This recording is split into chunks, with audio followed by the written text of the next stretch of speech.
Bonjour et bienvenue à tous. Donc, 5e émission en direct, parlons-en avec la CEDRAP. Le thème du jour, l'organisation de la coopération en classe. Donc, les éditions CEDRAP ont été créées il y a 35 ans par un enseignant spécialisé et un conseiller pédagogique. Notre objectif est d'accompagner tous les élèves et leurs enseignants dans leur quotidien. Pour cela, nous publions des outils pédagogiques et des manuels depuis 35 ans maintenant. Donc, nous poursuivons aujourd'hui notre émission bimestrielle en direct, Parlons-en avec la CEDRAP.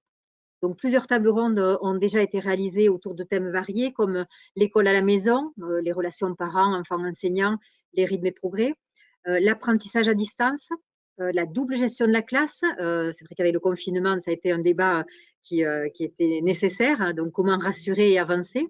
Nous avons également débattu sur la différenciation pédagogique, qu'est-ce que différencier, la mise en place de la différenciation en classe, l'élève et ses progrès.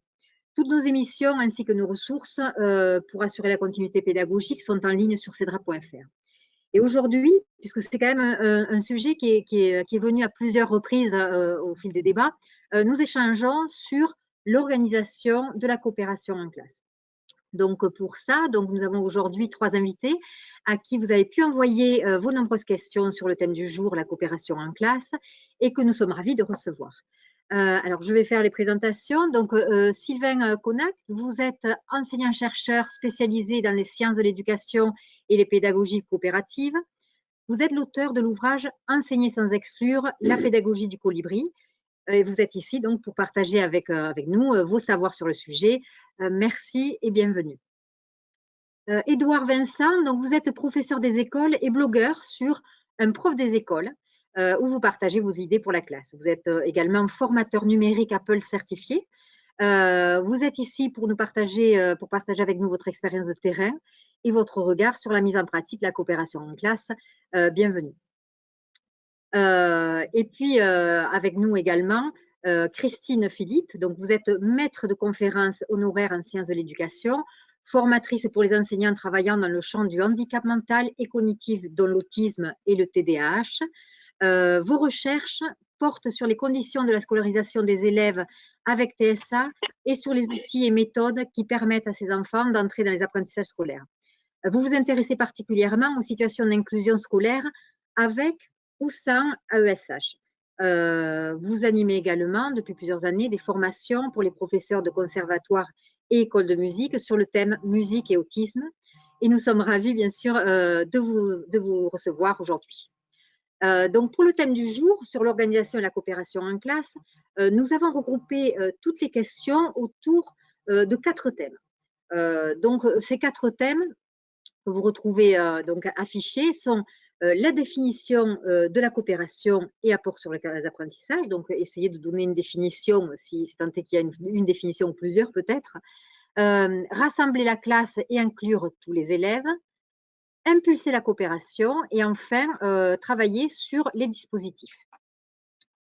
Donc, sur ce premier thème, la définition de la coopération et apport sur les apprentissages, peut-être, Sylvain, une première particularité est de travailler, alors on a rassemblé ici les questions que vous avez sous l'écran, sur qu'est-ce que la coopération et y a-t-il des différences, par exemple, entre la différence entre la collaboration et la coopération. On peut aussi parler de coopération, compétition, qui sont souvent opposées, faut-il les opposer? Peut-être un premier regard, une première définition de votre part? Oui, bonjour à tout le monde. Merci aux éditions CEDRAP de nous inviter pour partager et échanger sur la coopération. Merci à C'est vous. toujours très intéressant.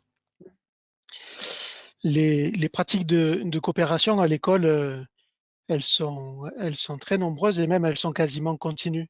Ça n'existe pas une classe où il n'y a pas de coopération entre élèves. Même quand c'est interdit, alors souvent on dit que ça s'appelle de la triche, mais c'est une forme de coopération. Alors après, ça suffit pas de dire qu'il y a toujours de la coopération pour bien le décrire. Les, les spécialistes de ces questions donnent 3 grosses caractéristiques à un agir coopératif. La première, c'est la plus évidente, s'il y a coopération lorsqu'il y a une action combinée, c'est-à-dire que les actants sont en interaction mutuelle, mais il ne suffit pas d'être en interaction pour que ce soit de la coopération.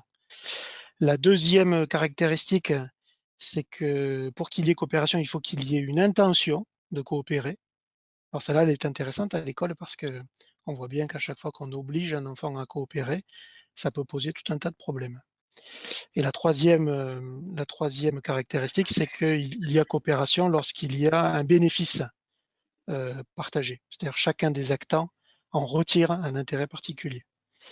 Donc voilà, les pratiques de coopération à l'école, nous, on les étudie à partir de l'observation de ce que des élèves en font, autour de ce que des enseignants ont organisé. On s'est aperçu qu'il y avait dans les mises en œuvre, qu'il y avait des différences importantes entre de la coopération et de la collaboration. Parce que dans de la collaboration, il y a effectivement une action conjointe, mais elle se caractérise, la collaboration, par une partie de division du travail. Et le souci, alors dans le monde du travail, la collaboration, je ne vois pas comment on peut faire autrement. Certains ont des idées, mais moi, je ne vois pas. C'est pour ça qu'on parle d'ailleurs dans les entreprises ou dans les administrations. C'est pas des collègues. Souvent, on utilise le terme de collaborateur ou collaboratrice. Mais à l'école, ça pose tout un tas de problèmes parce que dès lors qu'on laisse des élèves organiser cette division du travail, on prend un risque énorme. C'est celui que cette répartition du travail devienne inéquitable parce qu'elle s'appuie sur les talents individuels des enfants. Et donc, on voit les plus forts faire le travail et les activités les plus difficiles, ce qui paraît évident et qui n'est pas problématique pour eux, mais ça devient problématique pour tous les autres qui se retrouvent cantonnés à ce qu'on appelle des activités subalternes, c'est-à-dire des activités qui sont peu fertiles en termes d'apprentissage et d'activité intellectuelle. Voilà, mais on aura l'occasion, j'imagine, d'en reparler pour affiner ce problème et surtout pour voir comment on peut le contourner sous forme de précautions pédagogiques. Quand on a vu un petit peu les questions qui étaient arrivées, c'est vrai que on a parlé aussi de la compétition, hein, la différence qu'il y avait ou le parallèle ou l'opposition plutôt qu'on peut faire entre la coopération et la compétition. On voyait aussi les risques qu'il y avait et je crois que Christine voulait apporter quelques précisions sur ce qu'est la compétition, enfin quel pourrait être le danger de la compétition, même si ça peut être aussi un moteur dans la coopération, hein.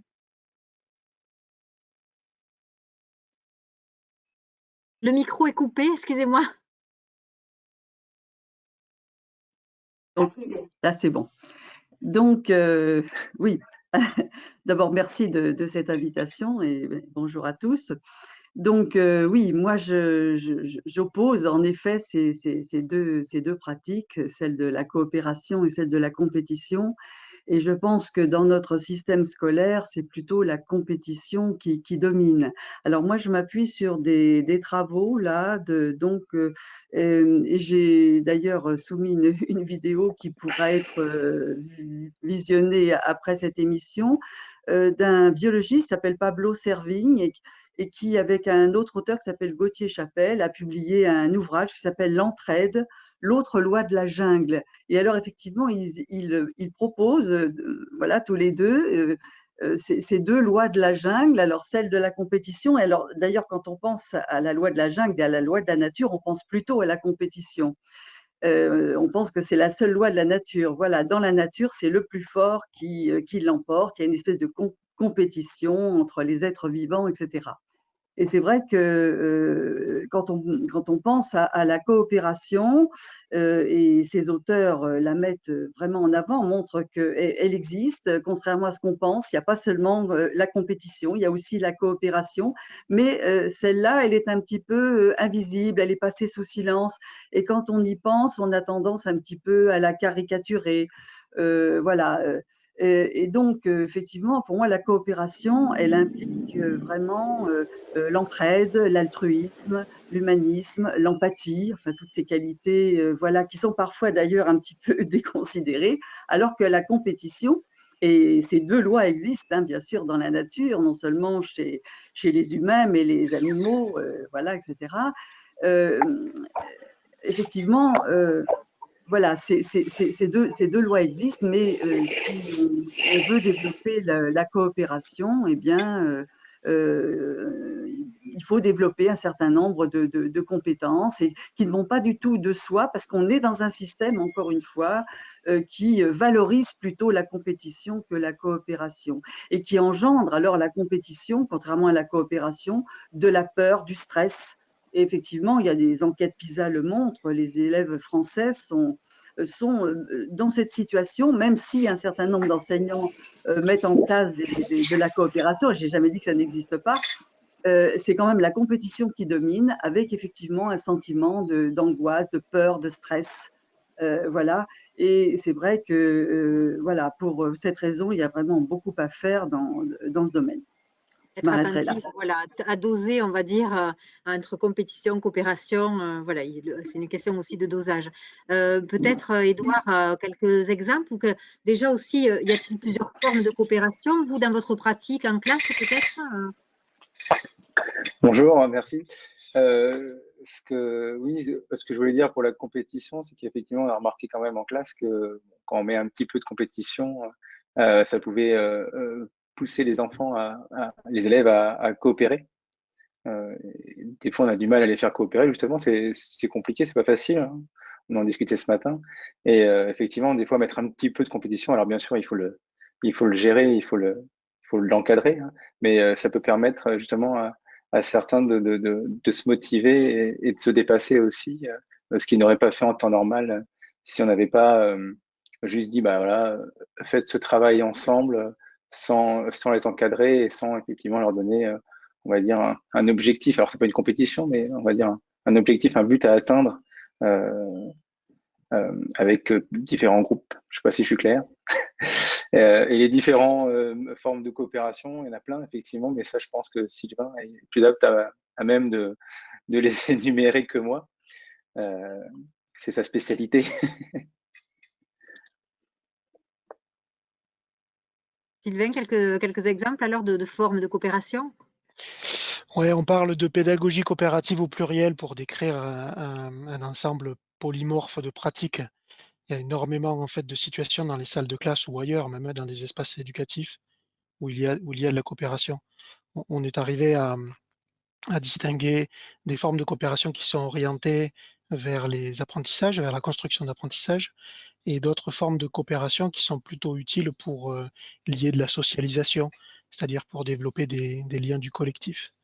Alors, du côté des formes coopératives qui aideraient les élèves à apprendre, on trouve les plus connus, c'est le travail en groupe, hein, ou le travail en équipe, ou en lycée professionnel ou en maternelle, souvent le travail en atelier aussi, avec le principe de vicariance, qui est extrêmement fort, hein, en matière de coopération.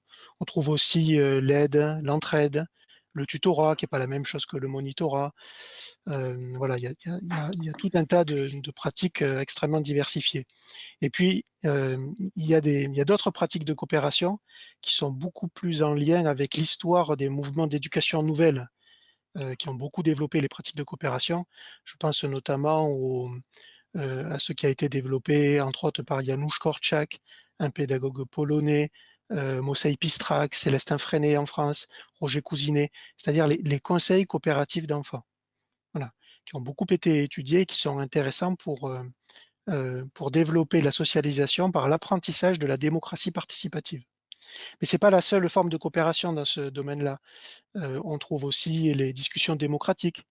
Par exemple, Michel Todji a beaucoup développé les ateliers de philosophie pour enfants qui se font en cercle sous forme d'une discussion. On trouve aussi tout ce qui est jeu coopératif ou marché de connaissances, que Claire Hébert-Suffren appelle les réseaux d'échange réciproque de savoir. Voilà. Bon, je m'arrête parce qu'il y en a énormément. Ce qui réunit tout ça, c'est le fait justement qu'il y ait cette combinaison des actions dans la recherche d'un intérêt mutuel. Voilà. Alors justement, c'est vrai qu'on a parlé de compétition, on a essayé d'expliquer un petit peu la définition et donner les différentes formes. Est-ce que la coopération permet aux élèves d'apprendre mieux, le fait d'être à plusieurs? Est-ce que c'est bénéfique pour tous les enfants d'une classe? Est-ce que la coopération s'adapte pour tous finalement? Et on pourrait même, je vois la dernière question, à partir de quel âge aussi on peut instaurer la coopération? Vous avez parlé de la maternelle, donc on comprend bien que finalement il n'y a pas d'âge pour ça. Mais est-ce que c'est bénéfique pour tous et est-ce que vraiment c'est la meilleure façon d'apprendre? Je ne sais pas, Christine, peut-être, qu'est-ce que vous en Oui. pensez? Alors, bénéfique pour tous, bon, c'est-à-dire que pour coopérer, il faut aussi avoir les compétences pour le faire, hein, et notamment, savoir interagir avec les autres, et les écouter et cetera. Et enfin, l'interaction sociale, c'est quand même, au centre, là, de la coopération et il y a certains élèves, puisque je m'occupe là, je suis dans le domaine spécialisé, je m'occupe d'enfants en situation de handicap, notamment autistes, qui malheureusement ont de gros problèmes dans ce domaine, c'est-à-dire leur difficulté principale, c'est justement l'interaction sociale. Donc, si on les met comme ça spontanément dans un groupe en situation de coopération, même avec des outils très intéressants et qui marchent bien pour les autres, ils vont être en situation de difficulté, voilà.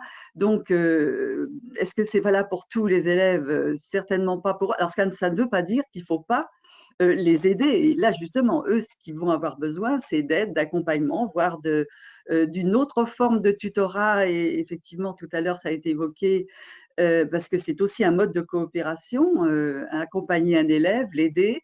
Je crois que si par exemple, on met en place un groupe pour faire une tâche en situation d'apprentissage, eh bien, ces élèves-là, ils auront besoin d'être accompagnés, alors soit par une AVS ou une AESH, là c'est une adulte si elle est présente, mais c'est encore mieux quand ils sont accompagnés par des pairs, c'est-à-dire voilà, par d'autres élèves. Et c'est encore mieux quand c'est sur le mode du volontariat. C'est très important que les élèves justement qui jouent ce rôle de tuteur soient motivés, et aident donc ces élèves à participer à l'activité de groupe. Et je pense que c'est très intéressant et très important pour eux, bien évidemment. Alors voilà, tout seuls, spontanément, ils ne peuvent pas le faire, mais si on les accompagne, eh bien, je pense qu'ils seront d'ailleurs très contents de se sentir justement aidés, soutenus et accueillis dans le groupe. On voit les différentes personnalités, effectivement, que vous évoquez. Alors justement, peut-être, Édouard, quel savoir-faire et savoir-être la coopération permet-elle de développer quand vous mettez en place, vous, des séances de coopération? Est-ce qu'il y a un savoir-faire particulier ou un savoir-être particulier pour pouvoir coopérer avec les autres élèves? Comme on disait, effectivement, tous les élèves ne peuvent pas entrer dans la coopération. Enfin, ça dépend des formes. Il y a des élèves qui vont être plus discrets en conseil d'élèves, qui vont avoir du mal à s'exprimer, qui par contre, quand on va être en tutorat, en entraide, là, ils vont être beaucoup plus performants parce qu'on va être en petit comité, ils préfèrent être avec 2-3 élèves plutôt qu'en groupe classe. Donc ça, déjà, c'est pour apprendre mieux à plusieurs. Voilà, ça dépend vraiment de l'élève et de comment il va se sentir aussi dans le groupe classe, soit en grand groupe, soit en petit groupe. Après, pour le savoir-faire et le savoir-être, effectivement, il faut savoir être à l'écoute des autres, ce qui n'est pas évident pour les jeunes enfants. Mais comme on disait, ça s'apprend, tout s'apprend. Donc, effectivement, le fait de mettre en place cette forme de travail permet à chaque élève de progresser effectivement sur soi-même. Donc, beaucoup, effectivement, prendre en compte la vie des autres et prendre en compte l'autre. Et le savoir-faire aussi, c'est la parole des autres, respecter l'espace des autres aussi. On coopère, mais tout en gardant, on va dire, un espace pour soi et en laissant un espace aux autres. On a des réactions, hein, plusieurs réactions sur le chat. Alors, c'est vrai que je ne vous coupe pas la parole, mais notamment, par exemple, sur la compétition au départ. Donc, une personne qui rappelle que ça peut être effectivement une émulation collective aussi, hein. On a dit, bon, il faut faire attention, mais ça peut, c'est ce que vous avez dit, Édouard, hein, ça peut être aussi un moteur. Autre réaction, je pense que les pédagogies coopératives sont à la fois un but et un moyen. Et puis là, on vient de recevoir une dernière réaction. Donc, on peut coopérer dès la maternelle, puisqu'on parlait de niveau, notamment. Cela fonctionne super bien. Il faut instaurer un projet à volontariat avec une assistance. Donc, effectivement, il faut quand même encadrer tout ça. Je propose qu'on passe au thème suivant, à moins que vous ayez quelque chose à ajouter peut-être sur cette définition. Voilà, on peut aller sur le thème suivant qui est donc de rassembler la classe et inclure tous les élèves. Donc, on a parlé un petit peu, on l'a abordé, hein, mais c'est vrai que là, en ce moment, on est dans une période assez particulière. Donc, qu'est-ce qu'on peut mettre en place? Y a-t-il des rituels justement à mettre en place alors qu'on est encore pour beaucoup d'élèves à la maison ou pour ceux qui sont en classe d'ailleurs, il y a un protocole de distanciation qui est imposé. Alors, comment on peut conserver l'unité de groupe? Comment on peut continuer à avoir ces rituels de coopération alors qu'on est à distance, que ce soit physique dans la même salle ou à distance carrément parce qu'ils sont chez eux. Edouard, vous aviez, je crois, vous mettez des choses en place déjà, vous, avec vos élèves. Oui, donc j'ai mis en place des classes virtuelles à la maison quand on était en confinement total. D'abord, certains moments en groupe classe et certains moments en demi-groupe, parce que bon, c'est quand même beaucoup d'élèves à gérer en même temps. On a essayé de continuer les conseils d'élèves, c'est-à-dire essayer d'entendre la parole de chacun et pouvoir améliorer, on va dire, l'école à la maison. Ce qui n'était pas facile au début, parce que moi j'ai proposé des choses comme ça sans forcément penser à comment ils pourraient eux le gérer à la maison et comment ils pourraient s'en sortir. Donc voilà, c'est un petit conseil d'élèves, mais en confinement. Et depuis qu'on a repris et en classe et à la maison, parce qu'il y en a qui ne sont pas revenus, on essaye de faire des visios collectives, donc avec les élèves qui sont à la maison, qui se connectent et qui voient les élèves en classe et inversement. On garde comme ça une unité de groupe, on essaye d'aller comme ça jusqu'à la fin de l'année, de pouvoir avoir des petits temps d'échange et de pouvoir se dire bonjour et de pouvoir se dire des choses. Après, effectivement, sur cette demi-heure où on fait une visio, on essaye de faire des petits jeux collaboratifs où voilà, où on essaie effectivement de faire un peu d'émulation pour qu'ils aient envie de se connecter et envie de venir à chaque fois, à chaque visio. Et oui. Je crois que Christine, ce matin, quand on a regardé un petit peu les questions qui étaient arrivées, vous vouliez réagir justement sur cette première question sur le contexte actuel et comment conserver l'unité groupe malgré le protocole. Oui, alors c'est vrai que c'est ambigu, c'est-à-dire à la fois c'est le contexte actuel, c'est quand même un contexte difficile pour développer des interactions parce que quand on impose, enfin je pense que notamment pour ceux qui sont revenus à l'école, mais même pour ceux qui sont restés chez eux, c'est pas facile de coopérer à distance. Mais et quand on est en classe, la fameuse distance physique, c'est quand même aussi quelque chose qui fait obstacle. Moi, me semble-t-il, notamment un travail de groupe, etc., où on a besoin d'être en interaction, d'être auprès des autres, etc. Donc là, être à distance, c'est pas du tout évident. En même temps, je ressollicite là le biologiste dont j'ai parlé tout à l'heure, Pablo Lavigne, il fait remarquer justement que dans les situations comme ça, comme celle que nous connaissons, qui est quand même une situation particulière, qui ressemble à une situation difficile, qui met en danger un certain nombre et même tous les concitoyens, eh bien, ce qu'il a remarqué, et notamment il l'a observé en situation de pénurie, de tsunami, etc., dans des situations comme ça très, très stressantes, eh bien, ce qu'on a constaté, c'est que justement ce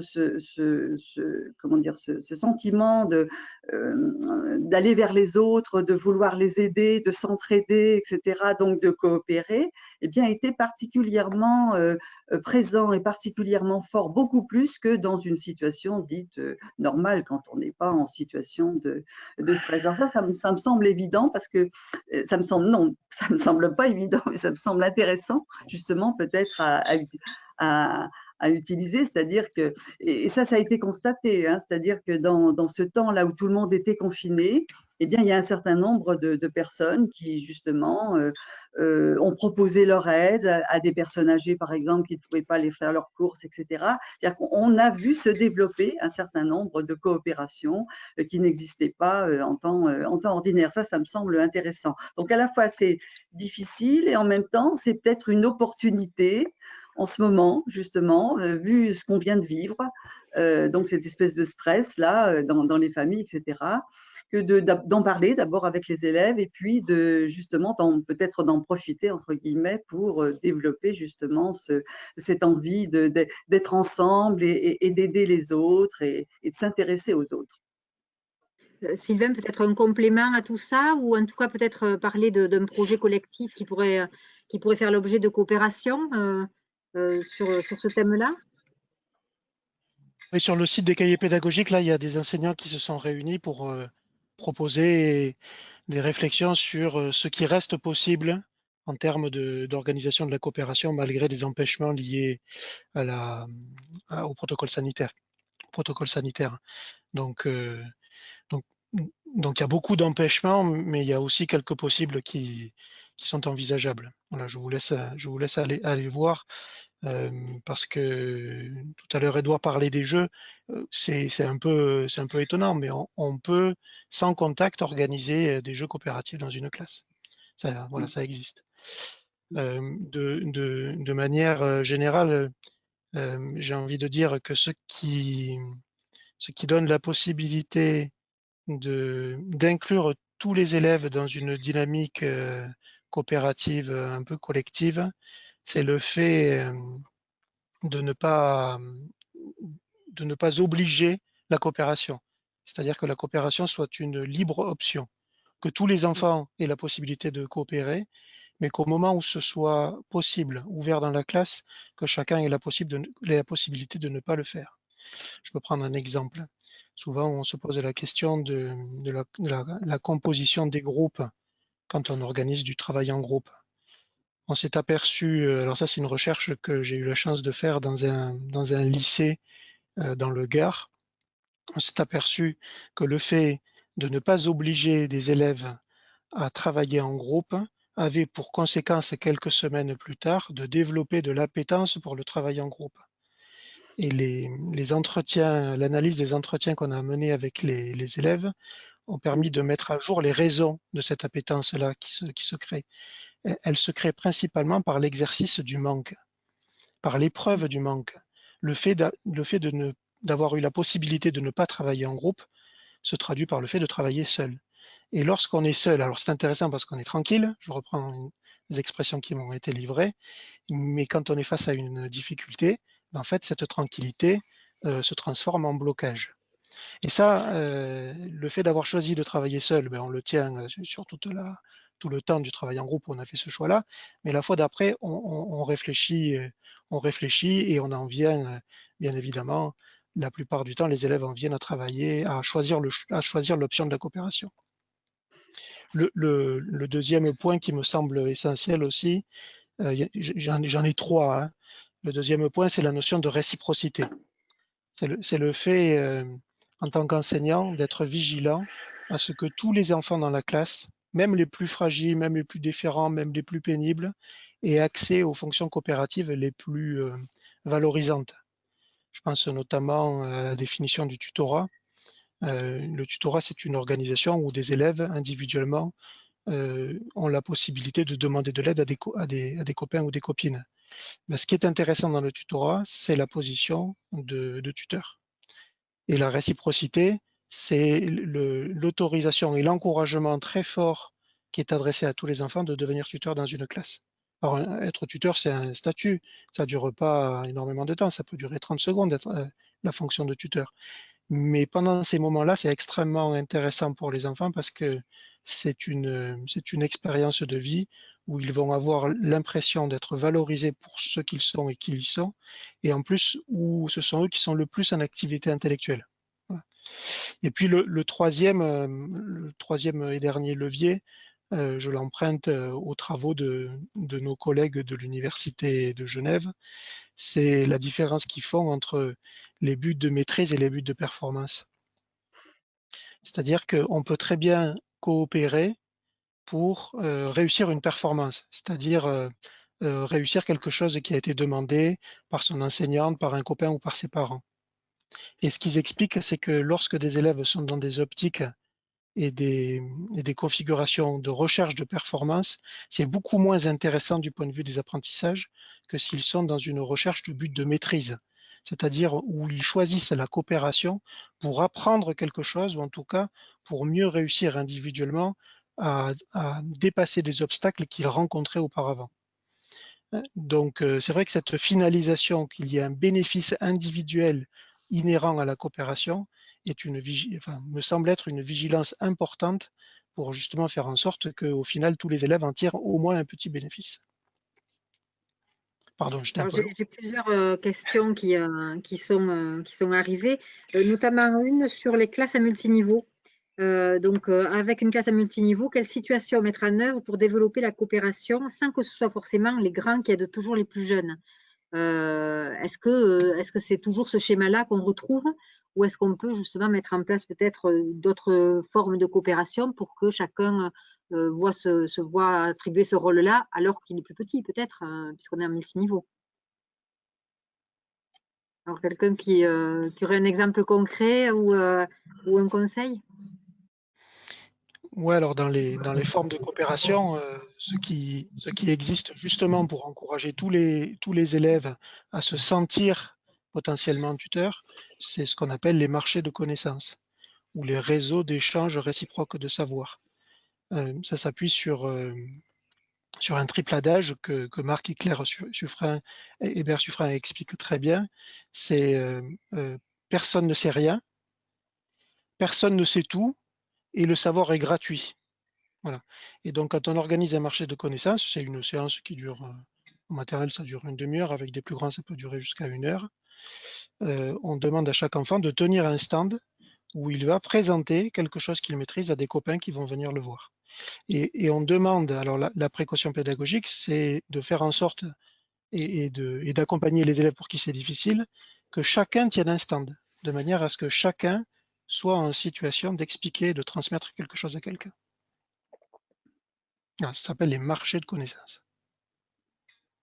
Alors, je propose qu'on passe, à moins que vous ayez quelque chose à ajouter sur rassembler la classe, sur le thème suivant. Alors, le thème suivant, c'était comment impulser la coopération. Alors, on a eu notamment aussi des enseignants qui ont réagi parce qu'ils avaient du mal à mettre en place la coopération, étant donné qu'ils avaient un climat de classe difficile, voire très mauvais pour certains qui nous ont écrit. Donc, comment instaurer la coopération alors que ce climat tendu est le quotidien et comment les susciter à s'entraider en fait. Voilà, peut-être Édouard, une première. Ça vous est arrivé déjà d'avoir des difficultés avec des élèves entre eux en tout cas? Oui, c'est ce que je disais ce matin quand c'est vu. L'année dernière, j'avais une classe, on va dire, plutôt facile avec qu'un souci. Et le conseil coopératif était un peu décevant de mon côté, hein, bien évidemment. Et cette année où la classe était beaucoup plus dure, alors faut voir aussi ce qu'on entend par climat de classe mauvais, hein, si c'est mauvais au travail ou si c'est la violence, hein, il y a différents cas.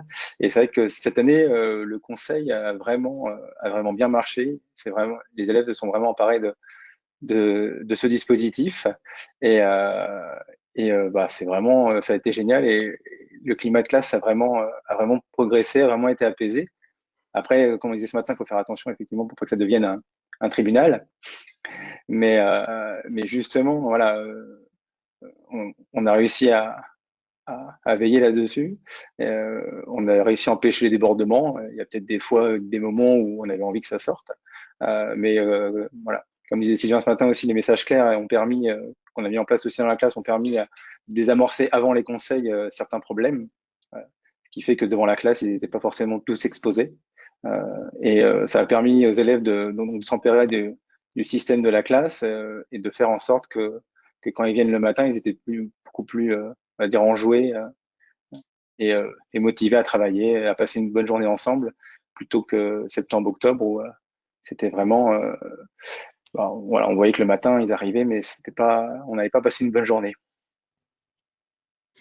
Christine, vous parliez Oui. l'importance, oui, pour apaiser justement l'ambiance et faire en sorte qu'on puisse mettre la coopération. C'était notamment au niveau de l'expression des émotions.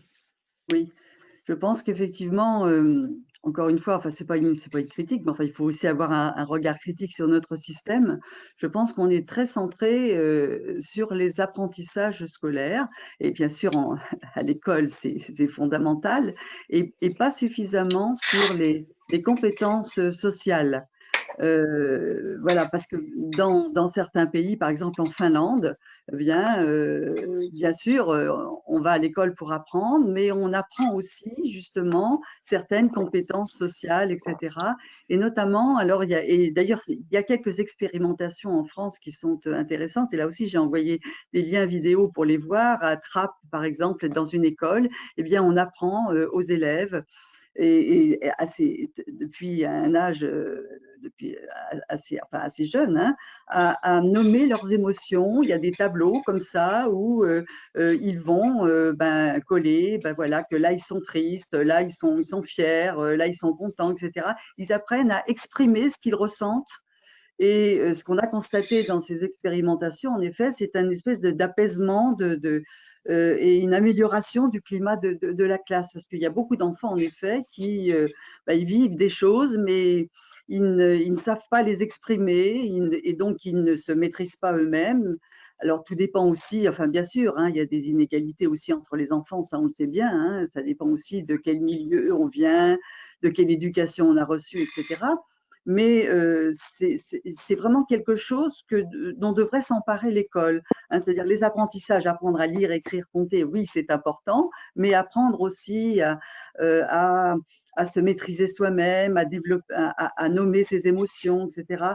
C'est aussi quelque chose d'important et par rapport à la coopération, c'est vraiment fondamental parce que si ça ne peut que justement apaiser un petit peu le climat de la classe et surtout s'il y a un mauvais climat dans la classe, améliorer ce climat et développer plus facilement la coopération entre les élèves. Exprimer ses émotions et bien sûr aussi écouter l'émotion de l'autre pour Oui, qu'il y ait vraiment, bien voilà, sûr, ça c'est important. bien sûr. Oui, oui, tout à fait. Mais on comprend d'autant mieux les émotions des autres qu'on est capable de repérer et de nommer ses propres émotions. Et là, il y a vraiment voilà, tout un travail à faire auquel on ne pense pas du tout. Voilà, on ne fait pas ce genre de travail. On considère que ce n'est pas la tâche de l'école, quoi. Voilà, alors qu'effectivement, une fois qu'on a mis ça en place, cette Ah, écoute et cette expression, oui, on va faciliter en tout cas le fait que ce climat va s'apaiser et on va oui. pouvoir mettre de la coopération entre les élèves. Et ça aura des conséquences sur les apprentissages scolaires, hein, parce qu'effectivement, quand on est dans un meilleur milieu, quand le climat de la classe est apaisé, eh bien, effectivement, on apprend mieux. Les apprentissages scolaires s'en trouvent améliorés. Sylvain, je crois que vous vouliez appuyer effectivement l'importance de l'ambiance d'une classe pour justement pouvoir mettre en place des apprentissages, la coopération et les apprentissages. C'est quelque chose ce matin où vous avez dit, voilà, ça fait partie vraiment des points essentiels, l'importance d'apaiser et d'améliorer l'ambiance en tout cas. Ouais, effectivement, mais c'est une bonne ambiance dans une classe, ça se construit. Ça vient pas tout seul et ça se Mm. construit de manière extrêmement rigoureuse. Et, et je pense pas forcément qu'organiser de la coopération, ça aille toujours dans le sens d'un bon climat entre les élèves. J'ai malheureusement rencontré des enseignants qui étaient face à des difficultés de gestion de classe ou de relation avec certains enfants et qui ont voulu rajouter davantage de coopération dans la classe. Et en fait, ça a eu un effet un peu cocotte-minute où ça a exacerbé encore plus les conflits et la dimension anxiogène des relations. J'ai mis dans le, dans le chat là un lien qui donne des exemples d'une école, des exemples en vidéo là, d'une école à Villeurbanne qui s'appelle l'école Léon Jouot, avec une équipe qui a décidé d'organiser des conseils coopératifs d'enfants dans toutes les classes, du CP jusqu'au CM2. Et donc, on voit ce que ça peut donner de très intéressant. Mais ce qu'on ne voit pas, c'est tout c'est le travail qui n'est pas forcément énorme, mais qui est précis et surtout qui est rigoureux de la part des enseignants dans l'introduction de ces dispositifs. Et donc là, on voit des messages clairs, on voit des enfants médiateurs et on voit des conseils coopératifs. Ce qui est particulièrement frappant dans cette équipe-là, c'est la ritualisation. C'est-à-dire, par exemple, les conseils sont animés par un enfant, ce qui est très courant, mais ils sont animés par un enfant au regard de ce qu'on appelle des maîtres mots, c'est-à-dire des phrases rituelles qui permettent d'animer le conseil et qui sont utilisées quels que soient les enfants qui sont présidents ou présidentes. Voilà. Et ça, c'est un des éléments qui permet que ça tourne. Un deuxième élément, c'est, Médouard en a parlé tout à l'heure, hein, c'est le fait qu'en conseil, on n'aborde pas du tout les problèmes de relations entre les enfants. Parce que sinon, très rapidement, ça devient un lieu de vindicte populaire. Et le troisième levier qui est très fort dans cette école, et on a un peu honte des fois de le dire, hein, c'est l'étayage de l'enseignant. Et on le voit notamment, il y a un conseil en CP, on voit la maîtresse qui intervient beaucoup plus que l'enseignante du CME2. Mais ça, le fait d'intervenir, ça participe à la coopération. C'est les postures d'étayage et de guidage sont nécessaires justement à développer les habiletés prosociales qui vont permettre de faire de la coopération des outils qui aident tous les enfants. Donc là, l'enseignante de CP, Delphine, là que l'on voit, elle intervient pendant le conseil, mais elle est intervenue, on ne le voit pas à l'image, elle est intervenue avant le conseil auprès des enfants qu'elle sait un peu en retrait pour les encourager sur le comment ils vont pouvoir prendre la parole et dire ce qu'ils ont à dire devant les copains. Alors, j'ai des réactions et des exemples aussi qui nous sont arrivés par le chat. Donc, un exemple, une échelle des émotions. Alors là, je reviens sur les émotions. Une échelle des émotions affichée à la porte d'entrée, une météo intérieure. Donc, ça, ce sont des dispositifs qu'ils proposent. Dispositif des messages clairs, beaucoup de retours positifs. Donc, voilà, utiliser ce type d'outils. Il y a une question également. Prendre appui sur une culture commune, que l'on a pris soin de mettre en place, ne peut-elle pas favoriser la coopération? Alors effectivement, trouver quelque chose de commun entre tous, est-ce que ça peut aider quand on a un climat qui est un petit peu tendu, voilà, trouver finalement le dénominateur commun entre tous pour pouvoir mettre de la coopération. Je ne sais pas, et Edouard peut-être, est-ce que ça fait partie des choses que vous faites, c'est-à-dire trouver justement le point commun entre tous et essayer d'appliquer une coopération autour de ce thème-là? J'ai pas entendu, je suis désolé, j'ai pas entendu le début de la question. Il y a mon son qui s'est coupé et il y a eu le. Alors, c'est quelqu'un qui dit prendre appui sur une culture commune que l'on a pris soin de mettre en place ne peut-elle pas favoriser la coopération? Donc, la question, c'était est-ce que vous, par exemple, c'est quelque chose que vous faites, d'essayer de trouver ce qu'il y a en commun entre tous pour mettre en place de la coopération, ou au contraire, justement, c'est les différences entre tous qui font qu'on a une Si, coopération? oui, la différence est importante. Après, les projets communs, comme, je sais pas, un projet classe de découverte ou autre, tout au long de l'année, qui peut effectivement créer de l'émulation pour une coopération et préparer ce voyage ensemble avec un objectif commun. Effectivement, trouver un point commun sur lequel tous se rejoindre peut emmener tous les élèves à coopérer. C'était ça la question, parce que j'ai mal compris. J'ai une Je suis désolé. réaction. Alors, donner le sentiment d'appartenance et le sentiment de compétence est essentiel à mon sens. Donc, effectivement, ça prend un petit peu sur ce qu'on a pu dire. Ce que je vous propose, vous avez peut-être un complément à ajouter, ou est-ce qu'on peut passer au thème suivant? Alors, le thème suivant, on était sur les dispositifs. Justement, de façon concrète, cette fois, quel dispositif préconisez-vous? Quelle place donner au numérique? Alors, c'est vrai que là, avec la période qu'on a eue, le numérique est venu prendre place, hein. Sur la première question, peut-être, Sylvain, la confrontation d'idées, vous parliez ce matin de la confrontation d'idées qui était un problème pendant le confinement, d'essayer de les confronter, parce que avec la distance, c'était pas évident. Ouais, cette notion de confrontation d'idées, elle est particulièrement riche en matière de coopération.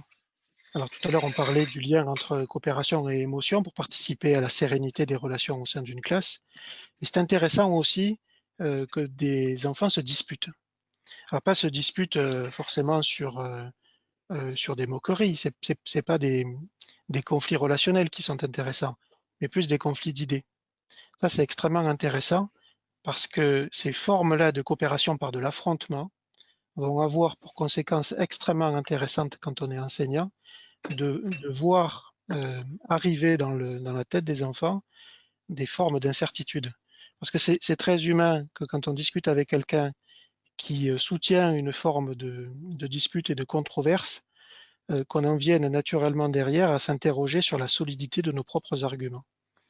Et en fait, ces situations, elles sont intéressantes pour susciter de la motivation à apprendre quelque chose de nouveau, pour susciter ce qu'on appelle, alors c'est un peu pompeux comme terme, hein, ce qu'on appelle le désir d'apprendre. Mais ça, par la coopération, on peut travailler cette appétence à apprendre quelque chose. Et quand les enfants sont dans cet état-là d'incertitude et de doute, c'est ce qu'on appelle le kairos, c'est un terme grec qui signifie le moment opportun où la confrontation, le rapport au savoir scolaire est le plus opportun parce qu'il se présente, alors c'est une expression que j'emprunte à Rousseau, hein, les savoirs scolaires arrivent comme des réponses aux questions que les enfants sont en train de se poser. Là où malheureusement, des fois, même à l'université, hein, on obtient des réponses à des questions qu'on ne se pose pas. Mais là, la sanction elle est terrible. C'est que si on obtient des réponses à des questions qu'on ne se pose pas, il y a de forts risques qu'on oublie en fait ces réponses. Alors que le fait d'obtenir des réponses à des questions qu'on se pose, parce que la coopération a permis de se les poser, nous donne, d'un point de vue cognitif, beaucoup plus de chances, entre guillemets, de pouvoir retenir ces informations et de se les approprier. Peut-être, Édouard, quelque chose sur, vous parliez d'un dispositif sur l'aide et l'entraide, notamment dans ce que vous mettez en place. Vous êtes très actif aussi sur le numérique. Donc peut-être quelle place vous donnez vous sur le numérique dans votre quotidien en termes de coopération. Donc pour les dispositifs effectivement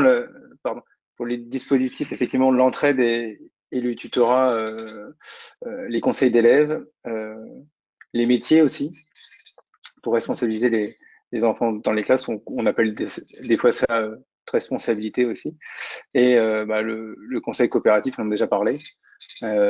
Pour le numérique, effectivement, quand on est équipé, on peut lui donner une place pour favoriser justement ces moments de coopération, que ce soit pour l'entraide ou même une préparation de quoi de neuf, surtout en ce moment avec la distanciation. Après, voilà, c'est un savant dosage à avoir en classe pour pouvoir ne pas non plus passer sa journée sur des écrans, mais effectivement, il y a la co-construction de savoir, comme disait Sylvain tout à l'heure, avec co-construire des cartes mentales ou des petites capsules vidéo pour les pairs ensuite, pour qu'ils puissent revoir certaines notions. Ça, on fait beaucoup et ça, les élèves aiment coopérer. Alors, par contre, ça se limite à 2 ou 3 élèves parce que après, c'est compliqué parce qu'il faut justement que tout le monde participe on va dire, à égalité, non pas, on est 3, il y en a un qui travaille et les 2 autres qui regardent. Comme disait Sylvain tout à l'heure dans la collaboration, des fois, on répartit les rôles et du coup, il y a des élèves qui ne font rien, qui restent spectateurs. Mais voilà, c'est ces petites choses qu'on peut mettre en place pour commencer quand on veut instaurer la coopération en classe. Christine, peut-être un complément sur ce thème de dispositif, mais aussi de... Oui, j'avais quelque chose à ajouter par rapport à ce qui a été dit tout à l'heure sur la nécessité de la confrontation, voire de la dispute. Alors attention, parce que moi je pense que bien sûr, la controverse, c'est quelque chose de très important, mais si on développe la coopération, c'est pas comment dire, lancer des disputes ou des controverses, mais c'est surtout si on n'est pas d'accord, c'est très important de l'exprimer, mais de l'exprimer en apprenant à respecter l'autre. Et ça, là, il y a vraiment un apprentissage, encore une fois. Bon, c'est loin d'être évident parce que c'est déjà pas évident chez les adultes. Alors, je vois pas pourquoi ça serait évident chez les enfants. Et c'est vrai que je pense que l'école, c'est un bel espace justement pour apprendre là à discuter, même quand on n'est pas d'accord, mais en restant calme et en respectant le point de vue de l'autre, en le laissant l'écoutant, en le laissant argumenter, et puis ensuite en argumentant. Enfin voilà, je pense que c'est très important que la controverse ne se passe pas dans n'importe quelle condition et surtout pas sous la forme d'une dispute. Voilà, Oui, je voulais oui. juste ajouter ça. C'était une dispute maîtrisée, on va dire. Et voilà, que ça soit maîtrisé, c'est très important. Oui, ou une Alors, dispute. il y a une question très concrète en ligne. Oh, pardon, allez-y. Oui, pardon, ou une dispute au sens médiéval, c'est-à-dire au sens noble du terme, une dispute Ah, pour d'accord, approfondir les arguments, pour aller d'accord, plus loin dans la recherche de réflexivité. Je pense d'accord. notamment à un outil là que j'ai pu découvrir grâce à des enseignants toulousains. Ils appellent ça le plasmat. C'est un, c'est un mot anglais qui signifie un apperon. C'est une feuille A3 qui est déposée au centre du groupe d'un élève sur la table. Mm, Et dans une situation de travail en groupe, il y a toujours plusieurs phases. Et la première phase, c'est une phase de travail individuel pour que chacun des élèves puisse rentrer dans l'activité qui est proposée. Et donc, mhm, sur le placement, chacun écrit dans le coin de la feuille. S'ils sont 4, il y a 4 coins, c'est parfait. Et ensuite, quand le travail en groupe, à proprement parler, débute, mm, les élèves écrivent ce qui fait accord et ce qui fait désaccord au centre de la pièce, au mhm, centre de la page. Et ça, mhm. ça devient un support intéressant d'abord au sein du groupe pour confronter justement les arguments, et ensuite, lorsqu'il y a la reprise collective par l'enseignant, pour essayer de mettre à jour ce qui fait accord et ce qui fait désaccord, Oui, oui, pour bien présenter, sûr. pour apporter les savoirs scolaires tels que j'en ai parlé tout à l'heure. Mm, d'accord. Alors, Oui. j'ai une question très précise qui m'est arrivée. Quels outils numériques existent-ils? Y a-t-il des sites, des logiciels à exploiter? Alors, je ne sais pas si un d'entre vous aurait des exemples de sites à conseiller ou de logiciels à exploiter pour justement travailler la coopération avec ses élèves. Non? Ouais, alors moi, c'est une question que je pose à tout le monde, mais j'imagine qu'Edouard va pouvoir m'aider. Il y a des supports avec les solutions Frama qui sont extraordinaires en fait pour mettre à disposition des élèves des fichiers coopératifs. C'est-à-dire, même on l'a vu pendant cette période-là avec le confinement, on ouvre un fichier et les élèves, que ce soit en synchrone ou en asynchrone, ont la possibilité de participer à la construction des écrits qui sont dans ce fichier. Ça peut même être des fichiers pour demander de l'aide ou pour en apporter. Le problème, c'est que Framapad demande à ce que les enseignants n'utilisent pas leurs solutions parce que sinon ils vont exploser. Donc, est-ce qu'il existe des outils RGPD compatibles qui puissent avoir les mêmes fonctions et qui ne soient pas de la solution Frama, malheureusement? Alors, RGPD, c'est compliqué malheureusement, hein. C'est vrai que moi, dans ma propre classe, on est équipé en tablette Apple, donc on utilise les solutions Apple qui restent dans le sein de la classe. Après, c'est vrai que dans mon établissement aussi, on développe au collège la solution Google Éducation, donc qui disent qu'ils sont RGPD, mais alors après, c'est eux qui le disent. Est-ce qu'ils sont vraiment ça? Je ne sais pas si on va fouiller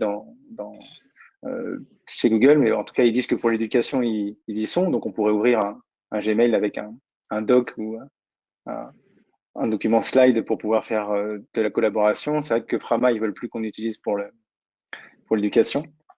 Après, je sais que l'éducation nationale a fait un partenariat avec Microsoft. Est-ce que c'est RGPD aussi? Je sais pas. Mais c'est vrai que tous ces grandes entreprises proposent des solutions. Après, lesquelles peuvent être utilisées ou pas. C'est vrai que je suis pas un spécialiste du RGPD. J'en suis bien désolé. Mais en tout cas, oui, il y a des solutions qui existent. Après, pour les sites ou autres, faudrait voir enfin, au niveau de la question, ça dépend, c'est pour faire quoi? Si c'est juste dire, bah, on travaille la coopération, mais voilà, quel pan de la coopération on va travailler? Est-ce que c'est pour voilà, faire une écriture collaborative? Donc là, bah, on peut utiliser, comme je disais, comme disait Sylvain, bah, Frama pour l'écriture, mais bon, sinon chez Google ou chez Apple. Après, si c'est pour faire, je sais pas, une vidéo ensemble ou autre, il y a des sites, des livres numériques aussi. Je crois il y a Book Creator qui permet de faire des livres numériques en collaboration. Après, je peux pas vous dire s'il est RGPD ou pas, mais je sais qu'il existe et qu'il fonctionne très bien et qu'il est gratuit en ligne via Chrome et Safari maintenant, mais via Chrome ça marche très bien et qui permet la collaboration sur un livre numérique. Donc déjà c'est assez sympa. Alors, je vois qu'il y a pas mal de partages aussi sur le chat de personnes. Hein, l'écriture est fait collaborative, Agora Quiz, les ENT parfois proposent des choses aussi. Alors je vais mal le prononcer, Benilus School, l'application. Benelux School aussi, ouais. Benelux School, ouais. Voilà. Ensuite, mur collaboratif et même quelqu'un qui utilise Twitter en classe. Voilà. Ah Donc, oui, des bah, propositions. j'utilise Twitter aussi, mais je ne sais pas si c'est un GPD. Mais en tout cas, on collabore avec d'autres classes. On fait la Tweetée, par exemple, ou autre, ou Tulipo, où on échange avec d'autres classes, on collabore. Mais est-ce que c'est RGPD? Bon, on met les productions des élèves, les messages des élèves, on demande aux parents une autorisation pour l'année scolaire. Après, est-ce que c'est RGPD? Ça, je suis pas sûr. Mais oui, c'est sûr, c'est une solution et c'est très bien de collaborer enfin, de coopérer entre plusieurs classes dans la France entière et même des fois au Canada ou en Allemagne pour les classes françaises et étrangères. C'est Alors là, intéressant. c'est vrai qu'on parle sur plusieurs outils, etc., à mettre en place, peut-être dans la classe, entre guillemets, normale, c'est-à-dire hors confinement, etc. Il y a quelqu'un aussi sur le chat qui a donc qui a mis l'accent sur les difficultés de certains élèves qui ont dû décrocher parce qu'ils n'étaient pas tout simplement équipés.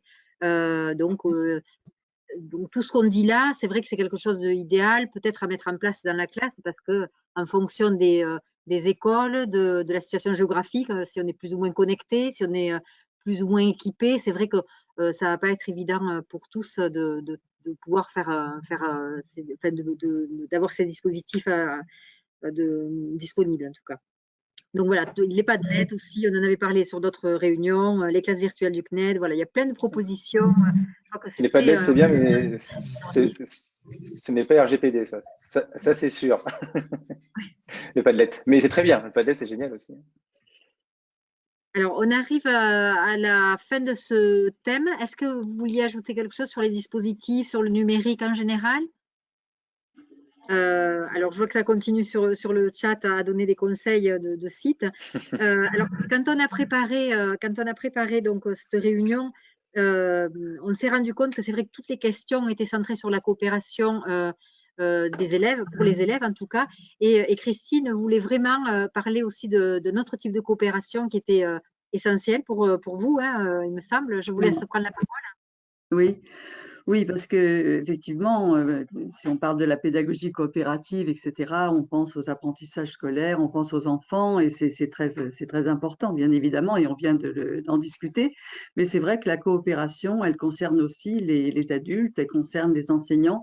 Et d'ailleurs, je pense que les enseignants engageront d'autant mieux et d'autant plus leurs élèves dans la coopération que eux-mêmes ils coopèrent.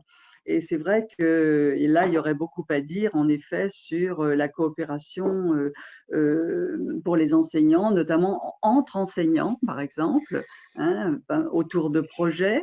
Et ça peut être aussi avec les élèves, donc ça peut être important. Coopération aussi des enseignants avec d'autres professionnels non enseignants. Quand on accueille, par exemple, en effet, dans sa classe un enfant en situation de handicap, et s'il est accompagné d'une AESH, par exemple, eh bien, il est très important d'apprendre, parce que Je dis ça parce que c'est pas évident du tout.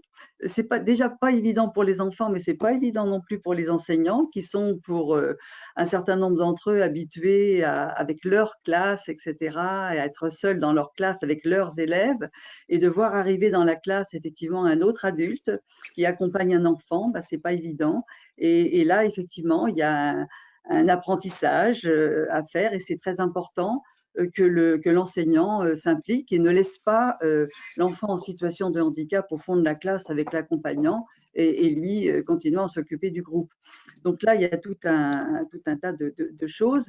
Et puis, alors, la coopération avec des professionnels non enseignants, je pense aux professionnels du secteur médico-social, ça aussi, ça peut être quelque chose de très intéressant. C'est envisagé en ce moment, puisqu'on parle d'inclusion scolaire et que de plus en plus d'enfants en situation de handicap sont accueillis dans les écoles. Donc, les enseignants ne sont pas toujours préparés, formés, etc.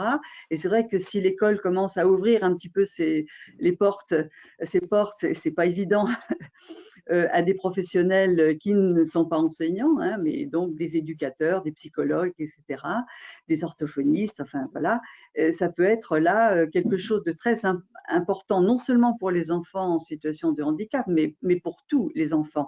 Et là, je voudrais citer juste un exemple, puisque je suis une expérimentation qui a lieu alors en Corrèze, en Haute-Vienne, etc., ça s'appelle le dispositif Aramis.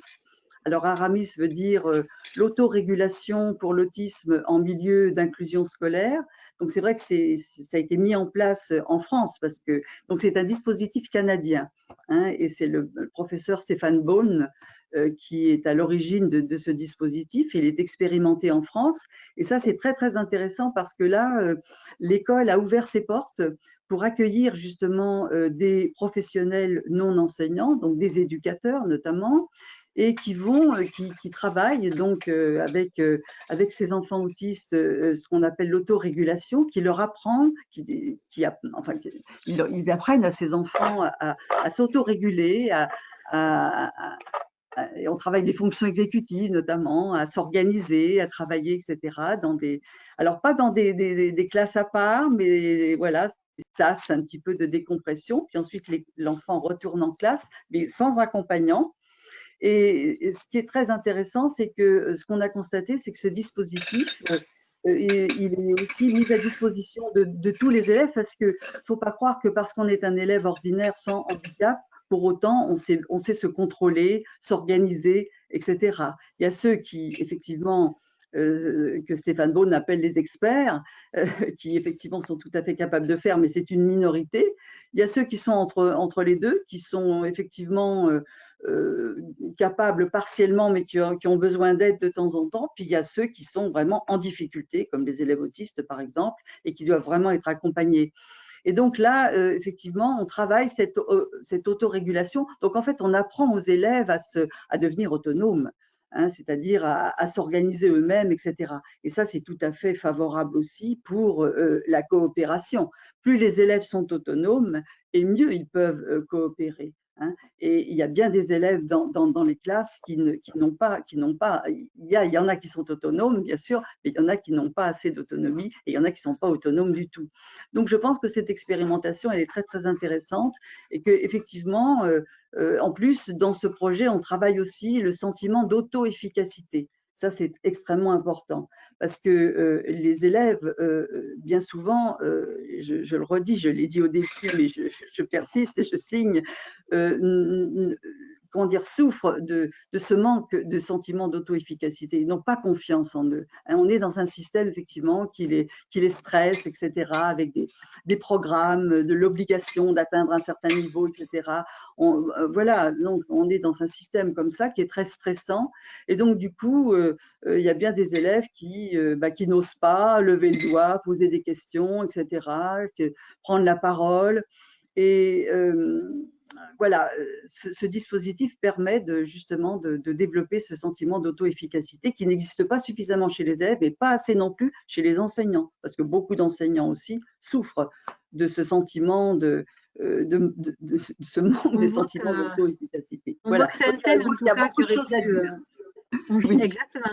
Ça pourrait être vraiment le thème d'un prochain débat parce que je vois qu'il y a beaucoup de réactions sur le chat sur ça. Alors, des D'accord. réactions très positives dans le sens où, avec justement la situation qu'on a vécue là depuis 2-3 mois, ça a permis aussi, je vois les classes ont permis une explosion du travail entre enseignants, donc des choses plutôt positives Oui. hein, qui ont permis vraiment de ce travail collaboratif finalement entre enseignants.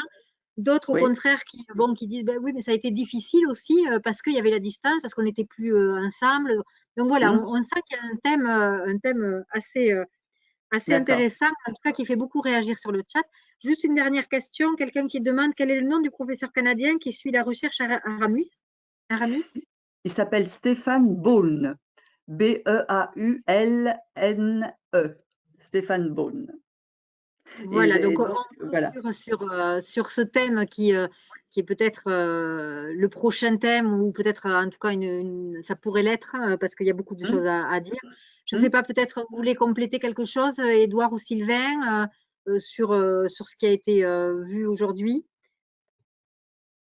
Ouais, on a vu que organiser de la coopération entre élèves, c'était potentiellement porteur de tout un tas de risques, mais ça reste aussi très intéressant pour les enseignants parce que ils sont pas tout seuls en fait dans la classe à accompagner les apprentissages individuels des élèves, puisque on introduit des formes d'horizontalité aussi dans l'aide et le rapport au savoir. Et c'est intéressant aussi pour les élèves parce que ils se retrouvent pas seuls face aux difficultés. Alors c'est face aux difficultés pour apprendre, mais même face aux difficultés de vie dans les relations aux autres. Et c'est vrai que cette période de confinement, elle a eu pour principale caractéristique de nous mettre chacun d'entre nous un peu seuls, ou alors dans des cercles très restreints.